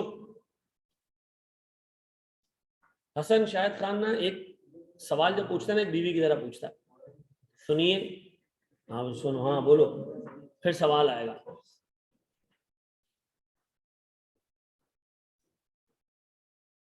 रिटेंशन मनी, देखो रिटेंशन मनी का मतलब है आपने जितनी भी बिलिंग की है 5% आपको आपके पैसे को रोकेगा, यानी रिसीवेबल है आपका। तो 5% अगर रोकेगा तो बताओ मैंने पहले साल बिलिंग कितने की 1350 की, तो सर वो रिसीवेबल। चाहे दूसरे साल की बिलिंग मिला के 2400 बनती है, और ये रिटेंशन मनी अभी नहीं दे रहा, वो कब देगा? जब वारंटी पीरियड भी जाके कहीं कंप्लीट होगा तब देगा। तो ये टोटल रिसीवेबल है जो जमा होता जा रहा है ना।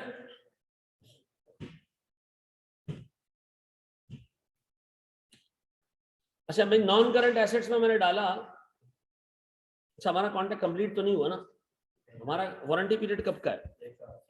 वो भी कंप्लीशन के 1 साल बाद, इसका मतलब 1.5 साल बाद है। तो ये दोनों करंट में आएगा, दोनों नॉन करंट में आएगा, सॉरी ये दोनों नॉन करंट में आएंगे क्योंकि 1.5 साल अभी बाकी है। मुझे बता कॉन्ट्रैक्ट कंप्लीट होने में कितना टाइम है? 6 महीने। उसके भी 1 साल बाद आपको पैसे मिलेंगे। वो कह रहे हैं जब वारंटी पीरियड 1 साल का कंप्लीट होगा तब ये पैसे मिलेंगे, इसका मतलब अभी 1.5 साल बाकी है।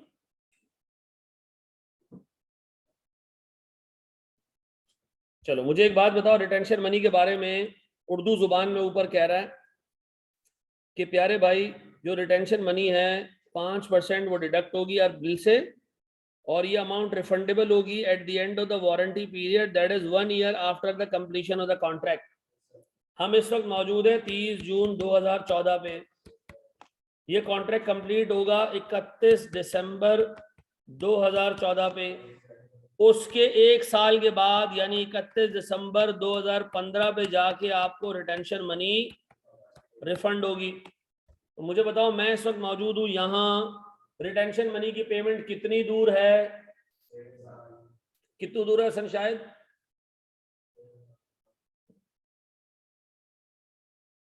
1.5 ईयर। क्या ये करंट एसेट्स में आना चाहिए?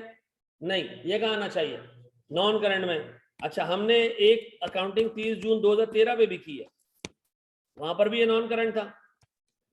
क्यों? ये रिसीव कब होगा सर? जाके कोई 31 दिसंबर 2015 पे रिसीव होगा, यानी नॉन करंट एसेट। बिल्कुल, दोनों सालों में क्या रिपोर्ट होगा? Non current asset. डन? नहीं बनाएंगे ना? हाँ, जब उसके एक साल बाद वारंटी पीरियड कंप्लीट, फिर हम इनकम शो करेंगे। जी बेटा, ऑनर्स कॉन्ट्रैक्ट का प्रोविजन तो एक ऐसी चीज है कि जनरली मतलब उसके लिए कोई एंड पीरियड नहीं है, वो एंड तक नहीं जाएगा। मतलब उसमें थोड़ा थोड़ा पोर्शन जो है वो एडजस्ट होता जाएगा, जैसे जैसे वक्त गुजरता जाएगा हमें प्रोविजन आहिस्ता आहिस्ता रिवर्स करना होगा। और सीधी सी बात है, प्रोविजन 100% रिवर्स हो जाएगा 31 दिसंबर 2014 के ऊपर जाकर। जैसे कंप्लीट होगा ये प्रोविजन हमें क्या करना पड़ेगा? रिवर्स करना पड़ेगा। तो ये नॉन करंट में नहीं आ सकता, ठीक है ना? इस सवाल को हजम करना है, यहीं तक रखें आज। फर्दर एस्टिमेटेड कॉस्ट की कैलकुलेशन बता दें प्लीज, उसमें कंफ्यूज हो गया हूं। आओ बेटा, उर्दू जुबान में फर्दर एस्टिमेटेड कॉस्ट देखें। तुम लोग फाइनल में किसने बिठा दिया? वो कह रहे भैया ये 1500 को 1500 नहीं है, ये है 1493। हमने कहा जी थैंक यू जी। उसने कहा ये 2560 नहीं है, ये है 2553। बस उसने कहा यही है। अब बताओ टोटल एस्टिमेटेड कॉस्ट कितनी है Mohit Kumar? Total estimated cost कितनी है?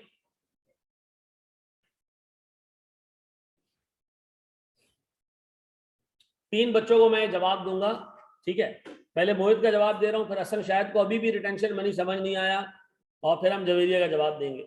मुझे बताओ मोहित, पहले तो मैं एड्रेस कर रहा हूँ कि तुम लोग की जलालत तो नहीं है कि सर एक स्टेप आगे ना जाए, ये पूछ पूछ के क्लास खत्म करा दो। मुझे बताओ 1500 रुपए का टोटल अमाउंट है, 1500 रुपए का टोटल अमाउंट है। वो कह रहा है इसमें 7 रुपए गलती से चले गए, इसका मतलब ये असल वैल्यू कितनी है? मोहित तुमने जवाब देना है ताकि मैं बाकी को भी जवाब दे सकूं।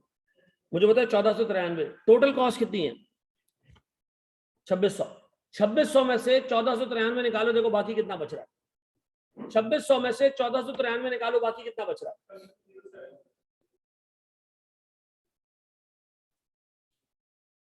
2600 में से 1107। वेरी गुड, ये आ गया जी 1107, ठीक है। इसके अलावा फर्दर एस्टिमेटेड कॉस्ट में 150 रुपए आपने वारंटी के डाल दिए। डन हो गया?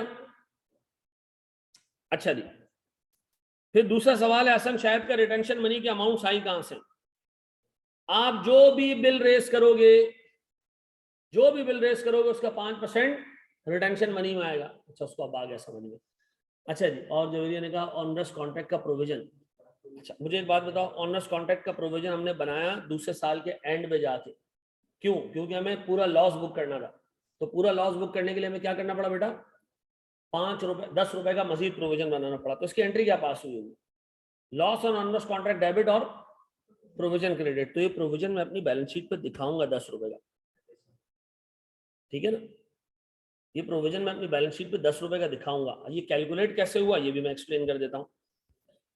देखिए मेरे पास स्टेज ऑफ कंप्लीशन के हिसाब से लॉस आ रहा है 40 का, जबकि ओवरऑल लॉस है 50 का। तो मुझे स्टैंडर्ड कहता है पूरा का पूरा लॉस अभी के अभी बुक करो। तो मुझे मजीद कितने रुपए का लॉस बुक करना है? 10 रुपए का। और ऐसे भी आप इसको देख सकते हो कि ओवरऑल कॉन्ट्रैक्ट पे अब तक 50 रुपए का लॉस बुक हो जाना चाहिए। लास्ट ईयर में 112 रुपए का प्रॉफिट बुक कर चुका हूं, ठीक है? तो बताओ मैं इस साल कितने रुपए का लॉस बुक करूं कि नेट मेरे पास कितने का लॉस आ जाए? 50 का। डन हो गया? अच्छा जी, बेहतर है जी, एक स्टेप आगे जा रहे हैं हम, वो मैं दे देता हूँ। कॉस्ट टू डेट में जो 7 कंसिडर करा है, टोटल में 7 कंसिडर नहीं करा। हसन दोबारा बिल्कुल आसान आसान अल्फाजों में बता देते हैं, आसान अल्फाजों में। मुझे एक बात बताओ, 2600 रुपए टोटल कॉस्ट है। हसन जवाब देते रहना मेरा बच्चा। 2600 रुपए टोटल कॉस्ट है, हाँ सर है। इसके अंदर से वो कह रहा है 1500 रुपए खर्च हो गए। फिर पता चला 1500 नहीं खर्च हुए, 7 रुपए गलती से हमने इसमें डाल दिए। तो इसमें से अगर मैं 7 रुपए काटूं, 1493 और 7 रुपए को एक्सपेंस आउट कर दूं, तो इसका मतलब है 2600 रुपए में अब तक टोटल खर्चा हुआ कितने का? 1493 रुपए का। तो बाकी रिमेनिंग खर्चा आपका फर्दर एस्टिमेटेड कॉस्ट में आ जाएगा। यानी इस साल कॉन्ट्रैक्ट से रिलेटेड कॉस्ट 2600 रुपए की खर्च होगी। ओवरऑल 2600 रुपए की कॉस्ट जो खर्च होगी वो कॉन्ट्रैक्ट से रिलेटेड होगी, इसके अंदर कोई कोटेशन नहीं आना चाहिए। तो सर मैंने जो कोटेशन वाले 7 रुपए 1493 1500 रुपए से मैं हटाए, तो 1493 रुपए बच गया। इसका मतलब है साल के एंड तक कॉन्ट्रैक्ट का जो जेन्युइन कॉस्ट इनकर हुआ है वो कितना इनकर हुआ? 1493। टोटल कितना इनकर होना है? 2600। तो बाकी क्या आ रहा है? फर्दर एस्टिमेटेड कॉस्ट में आ रहा है। सर अगर मैं ये अज्यूम कर लूं कि फर्दर एस्टिमेटेड कॉस्ट में वारंटी है, वो कितने नंबर कटेंगे? 1 नंबर होगा रोहन, और क्या? हसन क्लियर हुआ? दूसरे तरीके से समझाऊं, सेट हो गया? चलो जी, मुझे लगा ये सवाल आसान है, ये तो तुम लोग आराम से काउंट कर दोगे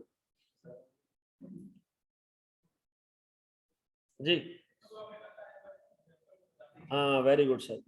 अभी आप लोग ये चाह रहे हो कि मैं पढ़ाऊं नहीं आपको, ठीक है ना, तो ढूंढो।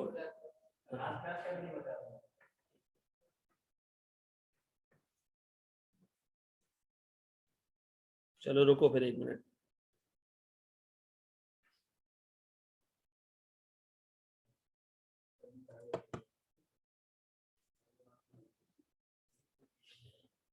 हम जिनके लिए बर्बाद।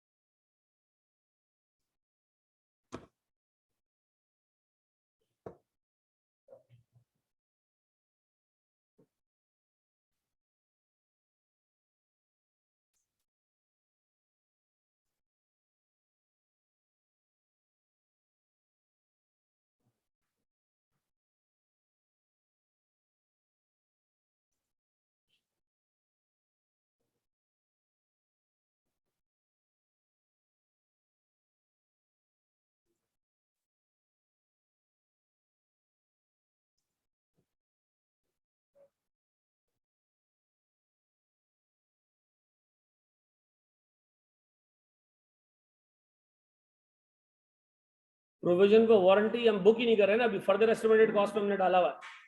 फर्दर एस्टिमेटेड कॉस्ट का मतलब ये है कि जब कॉन्ट्रैक्ट कंप्लीट होगा हम इस वारंटी का एक्सपेंस बुक करेंगे।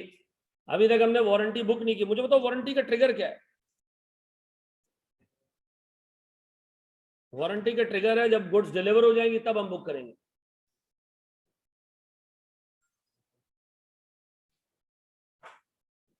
अच्छा जी, चलो जी, एक छोटा सा वो, आप लोगों ने अगर स्टैंडर्ड देखना है ना, तो स्टैंडर्ड का पार्ट भी है, ठीक है जी। और इसमें IFRS 15 आता है पेज नंबर 1800 पे।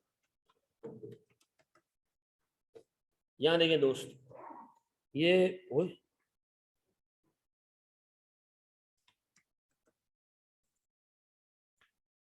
ये क्या बगैरती है?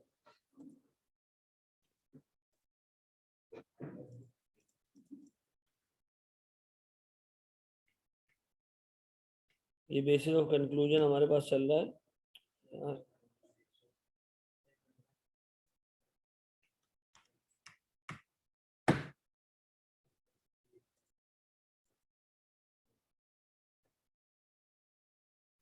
भाई मैंने आपको जो इलस्ट्रेशंस पढ़ाई है ना अभी तक, मैं वो टिक करा देता हूँ सर। आप लोगों को अगर घर पे कभी टाइम मिले,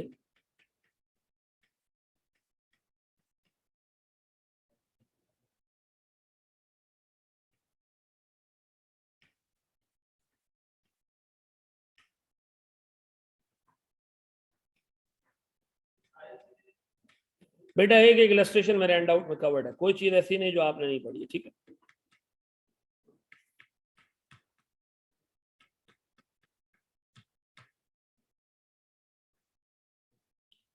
देखिए भैया, ये एग्जांपल है जो हमने अगली क्लास में देखनी है, ठीक है।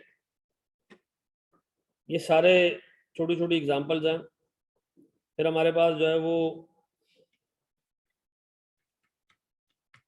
आना शुरू हो जाता है सर,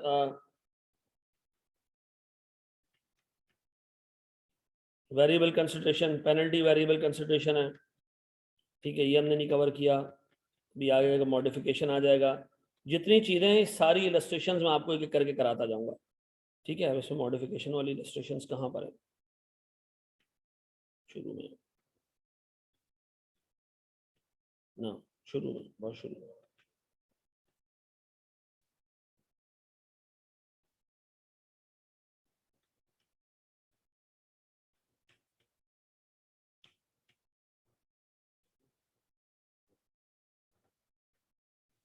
ये नहीं भैया, जो आपको मैंने मॉडिफिकेशन की इलस्ट्रेशंस पढ़ाई है ना, सारी यहाँ से पढ़ाई है, ठीक है। उस आपको मैंने एक इलस्ट्रेशन कराई थी ना एक्स वाई वाली, याद आ रहा है, change in transaction price after a contract modification, ठीक है, वेरिएबल कंसिडरेशन वाली, ठीक है जी। मॉडिफिकेशन ऑफ अ कॉन्ट्रैक्ट, अगर एडिशनल गुड्स जो है वो मार्केट प्राइस पे हो तो क्या होगा, मार्केट प्राइस पे ना हो तो क्या होगा सर। फिर हमारे पास चेंज इन प्राइस वाला कॉन्सेप्ट आ गया सर। वो जो डिस्टिंक्ट गुड नहीं होते हैं उसका क्या होगा सर, मॉडिफिकेशन सर्विस कॉन्ट्रैक्ट में आ गया सर। फिर modification resulting in cumulative catch up method, ये हमने कवर कर लिया था ऐसा। तो ये आप इलस्ट्रेशन देख सकते हो, आप जब अपना दिल करे आप उठा के खोल के चेक कर लीजिएगा। हमारा लॉन्ग टर्म कॉन्ट्रैक्ट मजीद 2 क्लासेस और चलेगा, ठीक है। उसके बाद आप शुरू की 20 इलस्ट्रेशन देख सकते हैं किताब की, ठीक है। हैं? ये मैंने अपनी खाला के घर से जो बनाए हुए पास पेपर है वो कराए, ठीक है जी। चलो जी, थैंक यू वेरी मच जी। कहता हूँ टाटा बाय बाय है।